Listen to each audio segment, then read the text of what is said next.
Hello aspirants, I welcome you all to the way of success academy. যেমনটি আমরা জানি যে আমরা সপ্তাহে দুটো করে ইকোনমিক্সের ভিডিও আনি। একটি হলো স্ট্যাটিক পোর্শনের উপরে, আর আরেকটি হলো কারেন্ট অ্যাফেয়ার্স বেসড। তো আজকের যে ভিডিওটি সেটা আমাদের বেসিক্যালি উইকলি ইকোনমিক ডোজ বা কারেন্ট অ্যাফেয়ার্সের উপরে। তো আমরা দেখে নেব যে পূর্ববর্তী সপ্তাহে ইকোনমিক্সের যে ইম্পর্টেন্ট কিছু নিউজগুলি এসেছিল সেগুলি কি কি ছিল।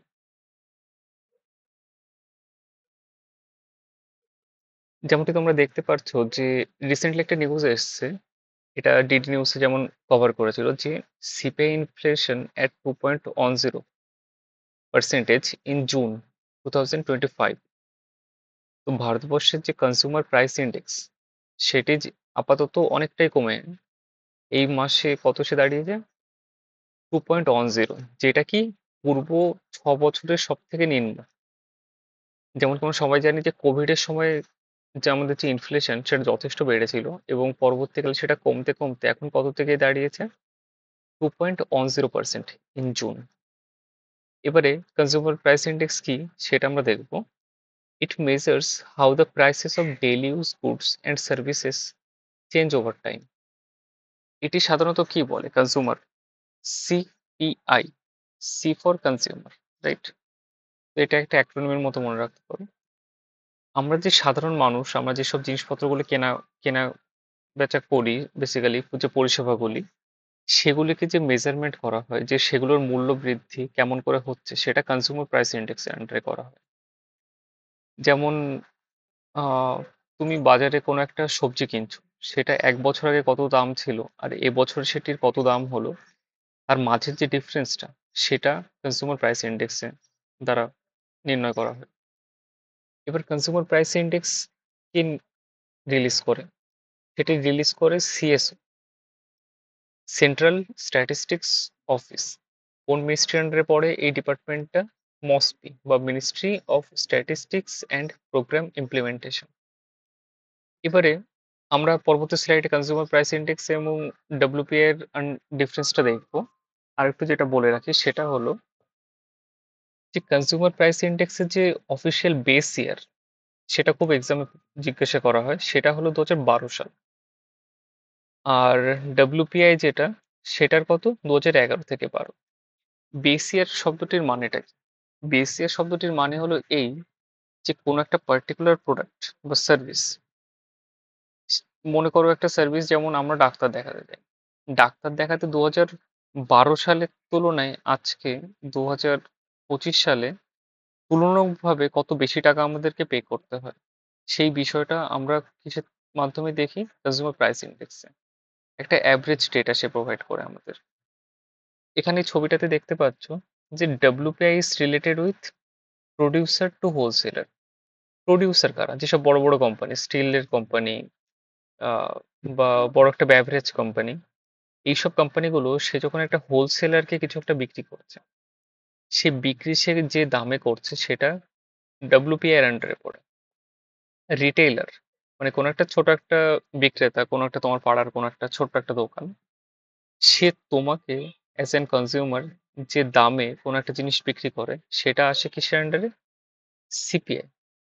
তো হোলসেলার বা ডব্লিউপিআই যেটা, সেটা একটা বেসিক্যালি বড় মাত্রার জিনিস, যেটা একটা খুচরো ব্যবসায়ী যেটা করে থাকে, সেখানে আসে ডব্লিউপিআই। আর খুচরো বিক্রেতার তোমার গ্রামের বা কোনো একটা পরিষেবা যে দিয়ে থাকে সেটা বেসিক্যালি সিপিআই এর আন্ডারে পড়ে থাকে। পরবর্তী স্লাইডে দেখবো সিপিআই এর ইউজটা কি। CPI is a macro economic indicator of inflation. আমাদের যে মুদ্রাস্ফীতি হচ্ছে বা ইনফ্লেশন হচ্ছে সেটা মাপার জন্য সিপিআই ইউজ করা হয়। It is a tool used by governments and central banks for inflation targeting and monitoring price stability. এবারে সরকার এবং যে রিজার্ভ ব্যাংক থাকে সে কেমন করে সমাজে সমাজে না অর্থনীতিতে ইনফ্লেশনকে কন্ট্রোল করবে এবং ইনফ্লেশনকে একটা উইদিন লিমিটের মধ্যে রাখবে, সেটির পেছনে কনজিউমার প্রাইস ইন্ডেক্সের একটা গুরুত্বপূর্ণ ভূমিকা পালন করে থাকে। Third, CPI is used for calculating DNS allowance to employees. আমরা সবাই জানি যে যারা সরকারি কর্মচারী থাকে তাদেরকে সরকার একটা ডিএ অ্যালাউন্স দিয়ে থাকে। এখন একটা কর্মচারীকে ইন পার্টিকুলার কত পার্সেন্ট দিয়ে দেওয়া হবে সেটা সিপিআই এর উপরে বেস করে করা হয়। এবারে ওই যেটা বললাম যে সিপিআই আর ডব্লিউপিআই এর ডিফারেন্সটা আমরা দেখবো। তো প্রথমত বলে রাখি যে সিপিআই এর যে ফুল ফর্ম সেটা হলো কনজিউমার প্রাইস ইন্ডেক্স, আর ডব্লিউপিআই সেটাকে বলা হয় কি হোলসেল প্রাইস ইন্ডেক্স। সিপিআই কে বাংলাতে অনেক সময় বলা হয় সেটা হলো ভোক্তা মূল্য সূচক, কিন্তু আমি বলবো তোমাদের এই ইংলিশটাই মনে রাখো। বেসিক্যালি সিপিআই এর উদ্দেশ্য কি? সাধারণ জনগণ যেসব জিনিস কেনে তার দামের পরিবর্তন মাপে, সেটা কিসের দ্বারা মাপে? সিপিআই।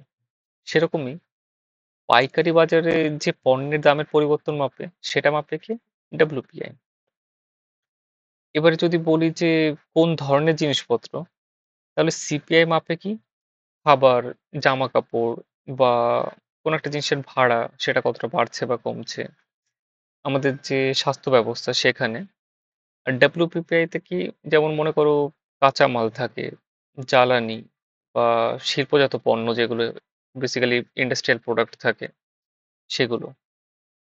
এবারে একটা গুরুত্বপূর্ণ এই বিষয়টা এক্সামে প্রায় এসে থাকে যে ডব্লিউপিআই এর যে ডেটা সেটা কে রিলিজ করে?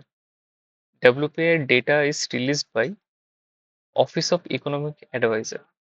কোন মিনিস্ট্রি আন্ডারে পড়ে সেটা? Ministry of commerce and industry. তো ডব্লিউপিআই এর data office of economic adviser বের করে। আর সিপিআই কে বের করে? Central statistics office under MOSPI যেটা। তো এটা খুবই ইম্পর্টেন্ট এবং তোমাকে জিজ্ঞাসা করা যেতে পারে এক্সামে যে ডব্লিউপিআই কে বের করেন। সেখানে যদি তোমার এমসিকিউতে অফিস অফ ইকোনমিক অ্যাডভাইজার থাকে সেটাকেই তোমার চুজ করতে হবে। তুমি যদি ভুল করে সিপিআই এর অ্যান্সারটাকে চুজ করো তাহলে তোমার ভুল হয়ে যাবে answer। এবার ডব্লিউপিআই মেইনলি গুডস এর উপরে কাজ করে, যেসব সমাজে পণ্য। আর CPI goods and services, items covered. এটা কি হয় বেসিক্যালি র্যান্ডামলি আমাদের যে সিপিআই মাপার জন্য 697টা প্রোডাক্টকে নেওয়া হয়েছে, সেই প্রোডাক্টগুলোর টোটাল অন অ্যান অ্যাভারেজ কতটা করে দাম বাড়ে সেই বিষয়টিকে ক্যালকুলেট করা হয়। সেরকম ভাবেই সিপিআই এর জন্য গ্রামীণগঞ্জে 448টি এবং শহরে 460টি। আগেই বললাম বেশি একটা, যে 2011-12 সেটা ডব্লিউপিআই এর জন্য এবং সিপিআই এর জন্য 2012। পরবর্তী স্লাইড দেখবো। এই নিউজটা দেখো, সেটা হলো India hits 50% non fossil power mile ahead 2030 clean energy target. এবারে নিউজটা কি বেসিক্যালি, যে ভারতবর্ষের যে প্রধানমন্ত্রী তিনি 2015 সালে তিনি যখন প্যারিস এগ্রিমেন্টে করলেন সেখানে তিনি বলেছিলেন যে ভারতবর্ষের টোটাল যে বিদ্যুৎ জেনারেশন করে তার 50% আসবে কোথা থেকে? নন ফসিল ফুয়েল বা যেটা রিনিউয়েবল এনার্জি হয়। এবার সেটা টার্গেট কত ছিল 2030 সালে, কিন্তু ভারতবর্ষ অলরেডি তার 5 বছর পূর্বে মানে 2025 সালে সেই টার্গেট ফিল করেছে। তো according to ministry of new and renewable energy, এই মিনিস্ট্রিটা কি আগে একটা টাইম ভারতবর্ষে একটা কম্বাইন্ড মিনিস্ট্রি ছিল, যেটা ফসিল নন ফসিল সবার জন্য। পরবর্তীকালে রিনিউয়েবল এনার্জির উপরে কাজ করার জন্য এই নতুন মিনিস্ট্রিটা তৈরি করা হয়েছিল। তো ভারতের মোট যে বিদ্যুৎ উৎপাদন ক্ষমতা এখন সেটা কত? 484.82 গিগাওয়াট। এবং এর মধ্যে 50.08% বিদ্যুৎ কোথা থেকে আসছে? নন ফসিল ফুয়েল। ফসিল ফুয়েলটা কি? যেটা বেসিক্যালি আমাদের কয়লা, পেট্রোলিয়াম এইসব সোর্সের থেকে আসে, বেসিক্যালি যেখানে কার্বনের উৎপাদন হয়, মানে অ্যাজ এন বাই প্রোডাক্ট হিসাবে বিদ্যুৎ তৈরি করতে গেলে। কিন্তু এখন ভারতবর্ষের যে টোটাল ইলেকট্রিসিটি জেনারেট করি আমরা, তার 50.08% কোথা দিয়ে আসে? সেটা আসে সোলার, ওয়াইন্ড, হাইড্রো। না, যেটাকে আমি বললাম অলরেডি যে ভারতবর্ষের টার্গেট যে 50% নন ফসিল ফুয়েল থেকে আসবে, সেটা তার 2030 সালের যে গোল তার অলরেডি 5 বছর আগেই পূর্ণ করেছে। এটি ভারতের এনডিসি। এবার এনডিসির এই কনসেপ্টটা বুঝে নাও। প্যারিস এগ্রিমেন্ট, যেটার উদ্দেশ্য ছিল যে পৃথিবীতে যে গ্লোবাল ওয়ার্মিং, সেই গ্লোবাল ওয়ার্মিং এর রেটটাকে কমানো। তো সারা পৃথিবীর প্রতিটি দেশকে, যেসব গুরুত্বপূর্ণ ইকোনমি, তাদেরকে প্যারিস এগ্রিমেন্টে বলা হয়েছিল যে আপনি নিজের থেকে একটা প্রমিস করুন যে আপনি নিজের দেশের যে কার্বন উৎপাদন সেটাকে নিজের থেকে কত কমাবেন। এটা কারোর উপরে ফোর্স করা হবে না যে আপনাকে এতটা কমাতে হবে। এটা আপনি নিজের থেকে প্রমিস করুন যে আপনি কত পার্সেন্ট কমাবেন। এই যে নিজের থেকে এগিয়ে আসার যে প্রকল্পটা ছিল বা স্বেচ্ছাতে মানুষের সরি কান্ট্রিগুলোর যে একটা কন্ট্রিবিউশনের বেঞ্চমার্কিং করার বিষয়টা ছিল, সেটাকে বলা হয় কি ন্যাশনালি ডিটারমাইন্ড কন্ট্রিবিউশন। তো পরবর্তী এবার কি কি ইনিশিয়েটিভ গুলো কাজ করেছে যে কারণে ভারতবর্ষ রিনিউয়েবল এনার্জির যে ক্ষমতা সেটা বাড়িয়ে ফেলল। ছবিতে দেখতে পাচ্ছ একটা পিএম সূর্যা ঘর যোজনা। এবং এই যে পিএম সূর্যা ঘর যোজনা, এটাতে কি হয়েছে, ভারতবর্ষে প্রায় 7 লক্ষ বাড়িতে রুফটপ সোলার লাগানো হয়েছে। দেখতেই পাচ্ছ যে একটা বাড়ির উপর একটা সোলার লাগানো হয়েছে। তো স্বভাবতই তার ইলেকট্রিসিটি গ্রিডের থেকে সোলারের প্রয়োজন মিটে যাবে এবং সে নিজেই আত্মনির্ভর হবে। সেকেন্ড হলো পিএম কুসুম যোজনা, কৃষকদের জন্য সোলার পাওয়ার্ড পাম্প দেওয়া হচ্ছে, যার ফলে এনার্জি সিকিউর এগ্রিকালচার সম্ভব হয়েছে। এটা দেখো, একটা মাঠের মতো একটা সোলার প্যানেল টানানো হয়েছে এবং সেই সোলার প্যানেল থেকে একটা এখানে ইলেকট্রিক একটা মোটর কানেক্টেড। সেই মোটর থেকে কি করছে, সে পাম্প করে নিচের মাটির থেকে জল উঠাচ্ছে। কোনো ইলেকট্রিসিটি গ্রিডের সঙ্গে সে কানেক্টেড না। একটা মাঠের মধ্যে সে নিজেই এই কাজটা করতে পারবে। তো একটা এরকম ভারতবর্ষে প্রায় কত 4.1 লাখ ফার্মার্স এর থেকে বেনিফিট হয়েছে। ভারতবর্ষের সরকার যত বেশি মানুষকে এই সব স্কিমের আওতায় আনবে, ভারতবর্ষে তত বেশি নিজেকে এনার্জি সিকিউর করতে পারবে। থার্ড কি হয়েছে, সেটা হলো ম্যানুফ্যাকচারিং এক্সপেনশন। এবার ভারতবর্ষের একটা টাইমে যে ম্যানুফ্যাকচারিং স্তর ছিল সেটা যথেষ্ট কম ছিল, কিন্তু এখন আপাতত ভারতবর্ষে যে সোলার পিভি বা ফটোভোল্টিক যে সেল তৈরি হয় বা ওয়াইন টারবাইন, সেগুলো তৈরির ক্ষমতা ভারতবর্ষে অনেকেই বেড়েছে। তার একটা গুরুত্বপূর্ণ পেছনে কারণটা কি, পিএলআই স্কিম। পিএলআই স্কিমের full form basically production link incentive. সেখানে কি বলা হয় যে কোনো একটা পার্টিকুলার কোম্পানি সে যত বেশি মাত্রায় প্রোডাকশন করবে, বেসিক্যালি ইন্ডাস্ট্রিয়াল প্রোডাকশন, তাকে তত বেশি সরকার ইনসেনটিভ দেবে। সেই ইনসেনটিভটা সরকার তাকে কেমন করে দিতে পারে, তাকে ট্যাক্স রেট কম করতে পারে, তাকে যে ইলেকট্রিসিটি প্রোভাইড করা হয় সেখানে ইউনিট প্রাইস কম হতে পারে, বা তাকে বলা যেতে পারে যে যত বেশি মানুষকে তুমি এমপ্লয় করবে তত মানুষের উপর একটা পার্টিকুলার ইনসেনটিভ তোমাকে দেওয়া হবে। যেহেতু সরকার বিজনেস হাউসগুলিকে ইনসেনটিভ প্রোভাইড করছে যে ভারতবর্ষে ম্যানুফ্যাকচারিং সেক্টর বাড়াও, স্বভাবতই ভারতবর্ষের বেশি পরিমাণে আগের তুলনায় সোলার এবং ওয়াইন্ড টারবাইন তৈরি হচ্ছে এবং যার ফলে বেশি পরিমাণে নন রিনিউয়েবলের ক্ষমতা বাড়ছে।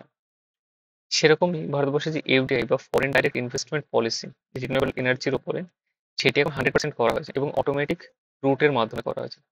বেসিক্যালি এখানে কি বলা হচ্ছে, এফডিআই কি, এফডিআই হলো একটা লং টার্মে ভারতবর্ষে যদি কোনো একটা কোম্পানি বা কোনো একটি দেশ যদি ইনভেস্ট করতে চায় যে আমরা একটা এই দেশে এসে একটা লং টার্ম কোনো একটা প্রজেক্টের উপরে কাজ করব, সেই বিষয়টাকে বেসিক্যালি বলা হয় এফডিআই। এবারে ভারতবর্ষে যে রিনিউয়েবল এনার্জির যে সেক্টর, সেই সেক্টরটাতে একটা সময় কি ছিল যে বাইরে একটা কোম্পানি এলে 49% শেয়ার নিয়ে মালিকানা নিয়ে সে কাজ করতে পারত, কিন্তু এখন যে মালিকানার পার্সেন্টেজটা কত করা হয়েছে, 100%। যে আপনি আসুন, আপনি আমাদের দেশে কাজ করুন এবং আপনি 100% মালিকানা নিয়ে নিজের থেকেই কাজটা করুন।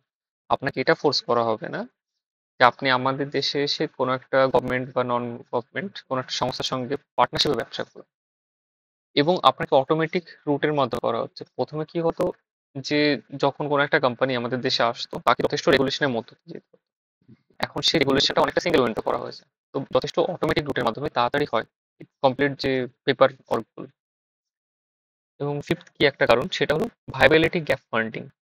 সমুদ্রে অফশোর ওয়াইন্ড এনার্জি প্রজেক্ট সফল করতে ভিজে স্কিম চালু হয়েছে। অফশোর মানে কি, অফশোর মানে হলো কুলের থেকে যেটা দূরে, যেটা সমুদ্রের মধ্যে।